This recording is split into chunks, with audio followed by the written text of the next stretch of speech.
Hello friends, मीराज maths कॉर्नरमध्ये तुम्हा सर्वांचं स्वागत आहे. तर आज आपण बघणार आहोत की जलसंपदा विभागाचे प्रिव्हियस इयर गणित आणि बुद्धिमत्ताचे काही प्रश्न. तर वेळ न वाया घालवता आपण स्टार्ट करूयात. प्रश्न कोणकोणते आलेले होते जे की प्रिव्हियस इयर एक्झाम झालेली होती त्याच्यामध्ये. प्रश्न काय आहे बघा. ए हे बी चे आजोबा आहेत. ठीक आहे. ए हे काय आहेत? बी चे आजोबा आहेत. म्हणजे ए आणि बी मध्ये ए हा काय आहे? आजोबा आहेत. ठीक आहे. आजोबा आहेत बी चे. नंतर बी ही सी ची बहीण आहे. बी ही काय आहे? सी ची बहीण आहे. कुणाची? ह्या दोघी काय आहेत? एकतर ही बहीण असेल किंवा भाऊ असेल सी. पुढे कळेल आपल्याला सी ही डी ची मुलगी आहे. सी ही काय आहे? मुलगी आहे. म्हणजे ह्या दोघी काय झाल्या? बहिणी झाल्या. आणि ही कुणाची मुलगी आहे? डी ची मुलगी आहे. म्हणजे डी एकतर मदर असेल किंवा फादर असेल. आपण इथं पॅरेंट घेऊया. ठीक आहे. ही काय झाली? मुलगी. डी हा ई चा पती आहे. डी हा काय झाला? ईचा पती आहे. म्हणजे हे दोघं काय झाले? पती आणि पत्नी झाले. हा झाला पती आणि ही झाली पत्नी. ठीक आहे. म्हणजेच सी चे ई बरोबर नाते काय? म्हणजे सी चे ई बरोबरचे नाते विचारलेलं आहे. जर डी ची मुलगी सी असेल तर ई ची पण मुलगी सी असणार आहे. कारण डी आणि ई काय आहेत? पती पत्नी आहेत. म्हणजेच सी ही काय झाली? ई ची मुलगी. म्हणजे ऑप्शन नंबर सी तुमचं उत्तर असणार आहे. अगदी सोपं होतं. काय केलं अजून एकदा बघूयात आपण. याच्यामध्ये काय केलं होतं की ए हे बी चे आजोबा आहेत. म्हणजे ए हे काय झाले? आजोबा झाले. कुणाचे? बी चे आजोबा झाले. ठीक आहे. नंतर बी ही काय झाली? सी ची बहीण आहेत. म्हणजे या दोघी काय झाल्या? एकतर बहीण भाऊ असतील किंवा बहिणी बहिणी असतील. नंतर सी ही डी ची मुलगी आहे. सी कोण आहे? डी ची मुलगी आहे. म्हणजे डी कोण झाला? पॅरेंट. एकतर मदर असेल किंवा फादर असेल.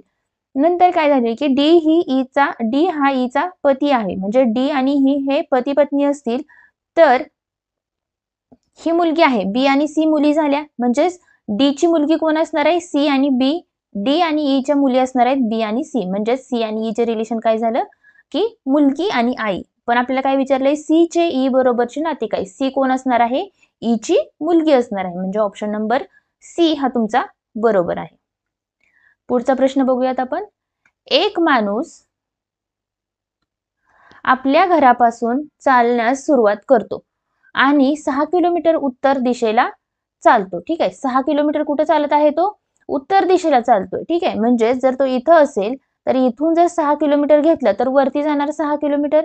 ठीक आहे. म्हणजे सरळ वरती जर घेतलं तुम्ही तर हा इथून 6 किलोमीटर असा वर गेला. आता तुम्हाला सरळ दाखवायचा आहे. म्हणजे स्ट्रेट लाईननी तो सरळ गेलेला आहे. ठीक आहे.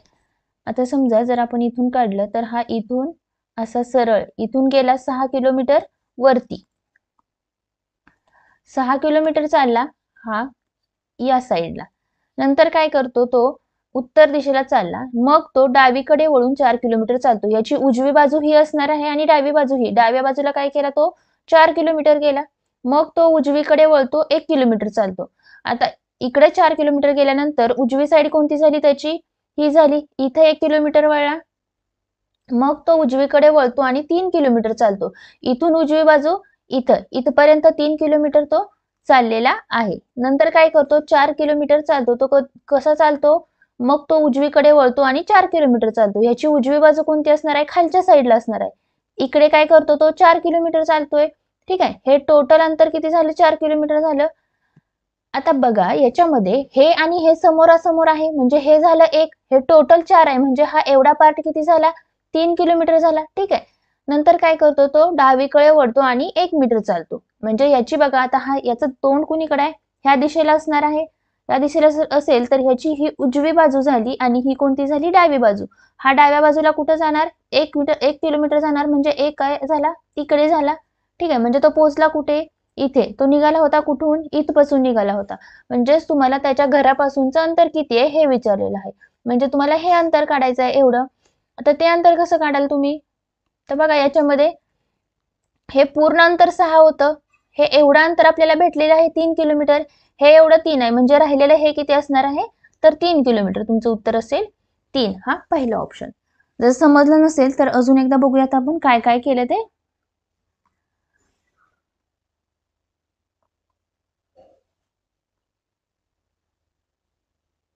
आता बघूयात आपण प्रश्नामध्ये काय काय दिले त्याच्यानुसार आपण त्याची डायग्राम ड्रॉ करूया. ठीक आहे. आता इथं काय सांगितलंय बघा, एक माणूस काय करतो, उत्तरेकडे 6 जातो, म्हणजे हा इथून चालू केला आणि इथे वर गेला 6 किलोमीटर, ठीक आहे. नंतर काय करतो, डावीकडे वळून 4 किलोमीटर जातो, म्हणजे हा याची उजवी बाजू ही असणार आहे आणि डावी, म्हणजे हा इकडे किती गेला, 4 किलोमीटर गेला. मग तो उजवीकडे वळतो आणि 1 किलोमीटर, म्हणजे उजवी बाजू त्याची वरती असणार आहे, तो 1 किलोमीटर गेला. नंतर काय करतो, 3 किलोमीटर उजवीकडे चालतो, इथून 3 किलोमीटर म्हणजे हे झालं. आता इथं लक्षात येईल तुम्हाला की हे पूर्ण 4 किलोमीटर आहे, तो इकडे 3 किलोमीटर गेला, म्हणजे हे राहिलेलं अंतर किती असणार आहे, 1 किलोमीटर असणार आहे, ठीक आहे, हे समजलं. नंतर काय करतो की तो खाली उजवीकडे वळतो आणि 4 किलोमीटर चालतो, म्हणजे हा इथं काय झाला, 4 किलोमीटर आलेला आहे. आता ह्या 4 किलोमीटर मध्ये हे 1 किलोमीटर आहे, म्हणजेच काय असणार आहे, हे पण 1 किलोमीटर असणार आहे. टोटल जर 4 असेल तर हा एवढा पार्ट किती झाला, 3 किलोमीटरचा झाला. आणि इथून काय करतो, तो पुन्हा काय करतो, डावीकडे 1 किलोमीटर जातोय, ठीक आहे. डावीकडे 1 म्हणजे हा इथे 1 गेला. आता याच्यामध्ये हा 3 किलोमीटर असेल तर हा पण 3 किलोमीटर असणार आहे. मग हे टोटल जर 6 असेल तर हा एवढा किती असणार आहे, तर 3 किलोमीटर. त्याच्यामुळे तुमचं उत्तर असणार आहे की 3 किलोमीटर. पुढचा प्रश्न बघूयात. राम जवळ श्यामपेक्षा 25 रुपये जास्त आहेत, ठीक आहे. राम आणि श्याम दिलेले आहेत, राम आणि श्याम. राम जवळ काय आहेत, श्यामपेक्षा. श्याम जवळ जर 100 रुपये असतील तर श्यामपेक्षा किती आहेत, 25 रुपये जास्त आहेत राम जवळ. श्याम जवळ आकाशपेक्षा 50 रुपये कमी आहेत, म्हणजे इथं काय असणार आहे, आकाश असणार आहे. तर काय दिली आहे कंडिशन बघा, श्याम जवळ आकाशपेक्षा 50 रुपये कमी आहेत, म्हणजे आकाश जवळ काय असणार आहेत, श्यामपेक्षा 50 रुपये जास्त असणार आहे, ठीक आहे. आणि आकाश जवळ विमलपेक्षा 20 रुपये जास्त आहेत. आकाश जवळ काय आहेत, विमलपेक्षा 20 रुपये जास्त आहेत, म्हणजे जर इथं विमल पकडली तर म्हणजे काय, याचा अर्थ कायच आहे, आकाश जवळ विमलपेक्षा 20 रुपये जास्त आहेत, म्हणजेच विमल जवळ 20 रुपये कमी असणार आहेत. जेवढे आकाश जवळ आहेत त्याच्यापेक्षा 20 रुपये कमी असणार आहेत, म्हणजेच इथं काय झाले, 1+30 हे काय झाले, विमल जवळचे पैसे झाले, ठीक आहे. अजून एकदा बघूयात कसं कसे इक्वेशन्स केलेत ते. राम जवळ श्यामपेक्षा 25 रुपये जास्त आहेत, म्हणजेच श्याम जवळ जर 100 असतील तर राम जवळ किती असणार आहेत, 1+25 रुपये जास्त आहेत. श्याम जवळ आकाशपेक्षा 50 रुपये कमी आहेत. श्याम जवळ कमी आहेत, म्हणजे आकाश जवळ काय असणार आहे, अर्थातच जास्त असणार आहेत. आकाश जवळ विमलपेक्षा 20 रुपये जास्त आहेत. आकाश जवळ काय आहेत, विमलपेक्षा 20 रुपये जास्त आहेत, म्हणजेच विमल जवळ काय असणार आहे, आकाशपेक्षा 20 रुपये कमी असणार आहेत, म्हणजेच विमल जवळ किती झाले, 1+30 एवढे झाले. तर पुढील पैकी कोणतं विधान बरोबर आहे हे तुम्हाला विचारलेलं होतं. रामकडे विमलपेक्षा 5 रुपये कमी आहेत. इथे आहे राम आणि इथे आहे विमल. आता राम आणि विमलकडे बघा, रामकडे विमलपेक्षा 5 रुपये कमी आहेत असं दिले आहेत. इथे आहेत 1+25 आणि इथे आहेत 1+30, म्हणजे बरोबर आहे. रामकडे काय आहेत, या दोघांचा जर फरक काढला तर 5 रुपयांचा फरक येतो आणि रामकडे कमी आहेत 5 रुपये, म्हणजे हे तर काय विधान बरोबर आहे. आता दुसरं बघूयात. श्यामकडे विमलपेक्षा 30 रुपये कमी आहेत. श्याम आहे इथे आणि विमल आहे इथे, म्हणजे श्यामकडे विमलपेक्षा 30 रुपये अर्थातच कमी आहेत, म्हणजे हे पण विधान काय आहे, बरोबर आहे. म्हणजे याच्यामध्ये विधान ए आणि विधान बी दोन्हीही काय आहेत, बरोबर आहेत. पुढचा प्रश्न बघूयात आपण आता. खालीलपैकी कोणता पर्याय योग्य आहे हे तुम्हाला विचारलेलं आहे. आता याच्यामध्ये काय केलेलं आहे की ए म्हणजे 1 लिहिलंय, बी म्हणजे 2, सी म्हणजे 3 आणि झेड म्हणजे 26. तर टी अधिक ए अधिक पी बरोबर ई अधिक जी हे आहे का ते बघायचंय तुम्हाला.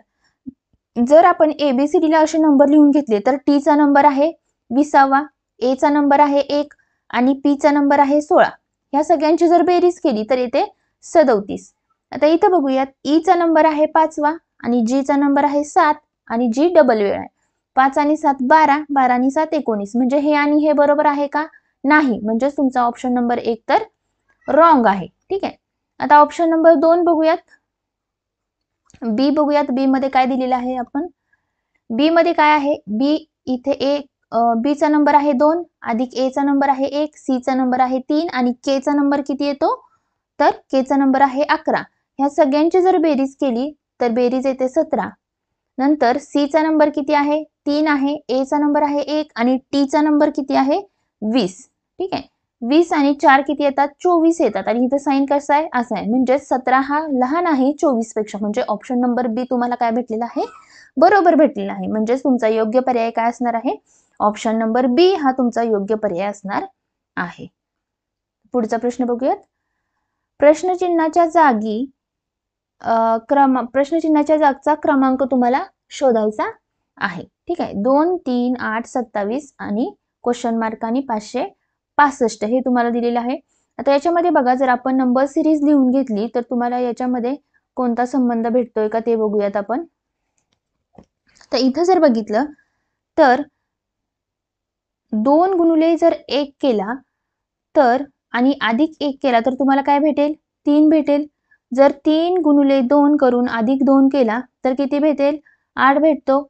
नंतर 8 गुणिले 3 अधिक 3 केला तर किती येईल? 27 येईल.